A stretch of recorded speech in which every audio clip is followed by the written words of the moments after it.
how to refund my money I have paid in PayPal. In today's video, I'm going to show you how to request a refund in PayPal. With that said, let's get right into it. The first thing you can see right here is that we are on paypal.com already logged in.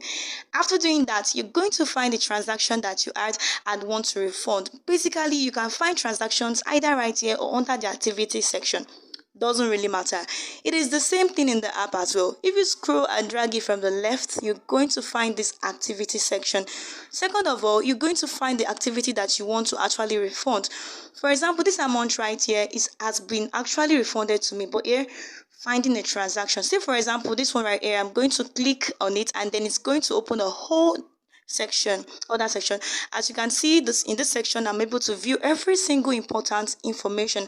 After doing that, I'm either going to have a refund button right here or report a problem, which is the same thing, but a refund is something that you can usually get with eBay. For example, if you're dealing with a seller, but since this is Namecheap, I'm just going to see report the problem, and this problem is going to be directed to Namecheap themselves. I'm going to click on the report problem. Also, a small tip, you guys, is that please never request a refund only if you're sure that the service or product you have received is something that's not as described, something that's totally different, or something that has something that is broken or anything like that. As you can see right here, you'll be prompted with this big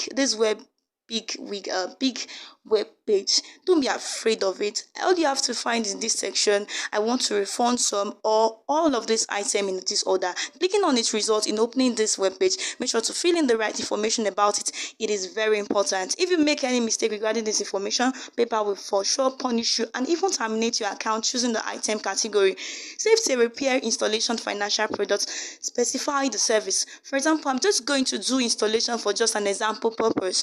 Click on continue. Say what's the problem. I haven't survived. Please double check that you are choosing the right problem. For example, I cancel the service, then click on continue again and choose the date you like. For example, to cancel the service or how you would like to cancel it, enter a cancellation number if it exists under the amount that you agreed to refund, and then enter the date that you're supposed to receive the refund, and that's basically it. But if you're choosing another reason, like for example, I haven't received the service, you'll be able to enter a date.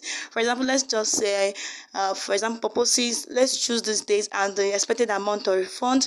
I'll do $1. I'll click on continue. Would you like to contact the seller? This is a big tip. You guys, please make sure to say yes.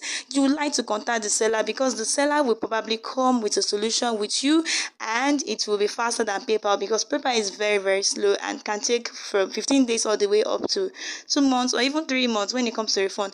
With that said, you guys, this was how to receive a refund. Thanks for watching and see you in our next video.